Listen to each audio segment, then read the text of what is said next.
When you hear the name Adolf Hitler, the word evil probably comes to mind. I mean, this is a man whose ambition, whose ideology, kicked off the most destructive war in human history and a genocide on a scale that is still, to this day, hard to comprehend. His story is a chilling, vital reminder of how one single life can twist the fate of the entire world. So, how does that happen? That's really the core question we're tackling here. How does a failed artist, a guy who literally slept in homeless shelters, manage to rise up, command the absolute devotion of a nation, and then lead it straight into oblivion? And before we go any further, we have to talk about the stakes here, the sheer scale of the devastation. Look at this number, 85 million. It's almost impossible to wrap your head around, right? It's not just a statistic. It's the colossal human cost of his 12 years in power. To really get a handle on the dictator, we've got to go back. We need to look at the man before he became the monster. Because his story doesn't start with power. It starts with failure, with this deep, profound bitterness that would eventually curdle into an ideology that would try to destroy the world. You know, when you look at his early life, it's just one rejection after another. He was born in Austria, had a brutally abusive father, and he was a total failure in school. His one big dream was to be a great artist, but the Vienna Academy of Fine Arts rejected him not once, but twice. His money ran out, and he ended up living in poverty, selling little painted postcards just to get by. And it's there, in Vienna, that his festering resentment finally finds a target: the Jewish people and other ethnic groups. You know, during the war, American intelligence actually put together a psychological profile of him. And this quote from it just hits the nail on the head. It basically says he was driven by resentment and a need for revenge, all stemming from these early wounds, this profound feeling of being inferior. He needed power to compensate for how small he felt inside. Okay, so fast forward to after World War I. Germany is defeated, it's humiliated, and that kind of environment, it's like the perfect petri dish for extremist politics. And this is where the failed artist finally finds his true calling, his stage, and an audience for all that rage she'd been carrying. And man, his rise was just unbelievably fast.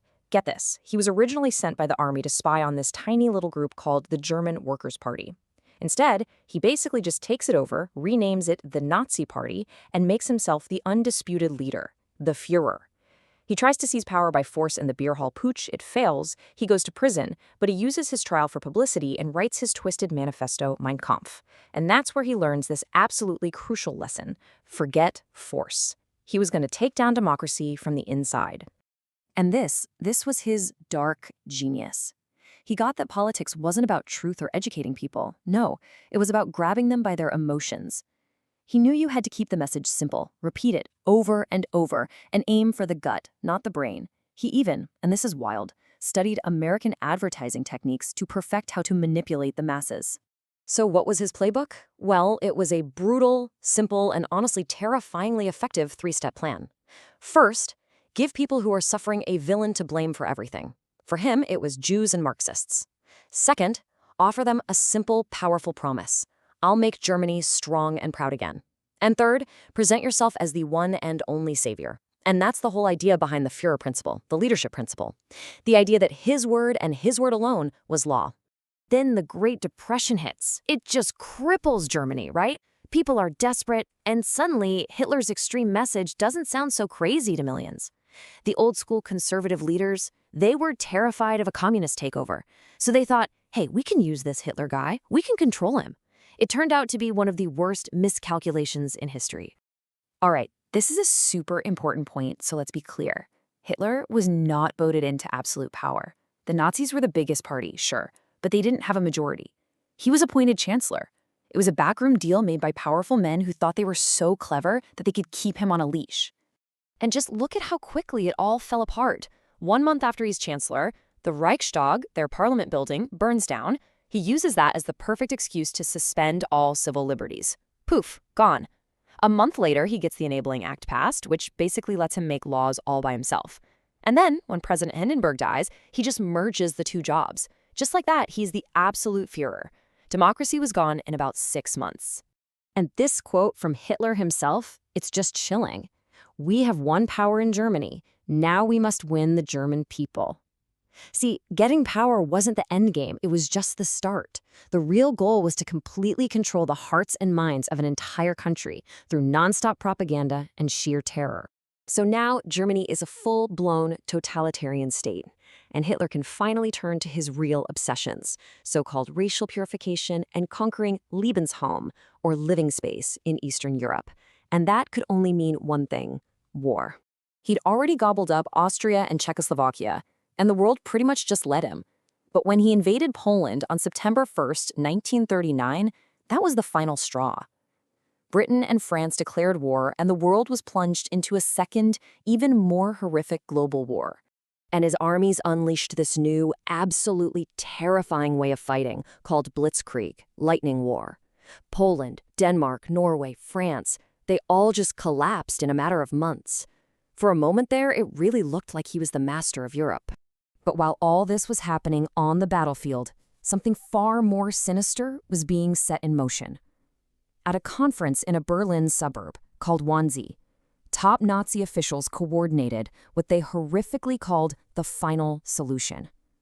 It was a plan for the industrialized, systematic genocide of every single Jewish person in Europe. 6 million men, women, and children murdered. And we have to remember, the unimaginable horror didn't stop with the Jewish people. Romani people, Slavs, political opponents, gay people, the disabled. Millions more were murdered because this vile ideology deemed them unworthy of life. The scale of it, it's just breathtakingly awful. But Hitler got arrogant. He made 2 fatal mistakes: invading the massive Soviet Union and then, unbelievably, declaring war on the United States. That sealed his fate. And by 1945, the war he started had come full circle, right back to his doorstep. His empire was collapsing around him in the rubble of Berlin. And in those last days, hiding 50 feet underground in his bunker, he was completely gone, utterly detached from what was actually happening. Soviet troops are literally blocks away, and he's down there hunched over a map, ordering around phantom armies that didn't exist anymore, just screaming at his generals for betraying him. His last 48 hours were just surreal. He marries his longtime companion, Eva Braun, in this bizarre little ceremony. The very next day, April 30th, 1945, with the sound of Soviet artillery shaking the ground above, he shot himself. Their bodies were carried outside, doused in gasoline, and burned. 8 days later, the war in Europe was over. So his 1,000-year Reich, it lasted just over 12 years. It's such a stark, brutal contrast between the grandiose promise and the catastrophic reality he left behind. So, what's the legacy of all this horror? Well, it's a strange paradox, really. The world was so disgusted, so revolted by what he had done, that it gave birth to things like the Universal Declaration of Human Rights and the Genocide Convention. It was a global promise, born from the ashes to say, never again. But that leaves us with one last, really unsettling question, doesn't it? Because this story isn't just about one evil man. It's about the millions of ordinary people who followed him, and the democratic systems that just crumbled and failed to stop him. It forces us all to ask, what truly protects a society from collapsing in on itself again?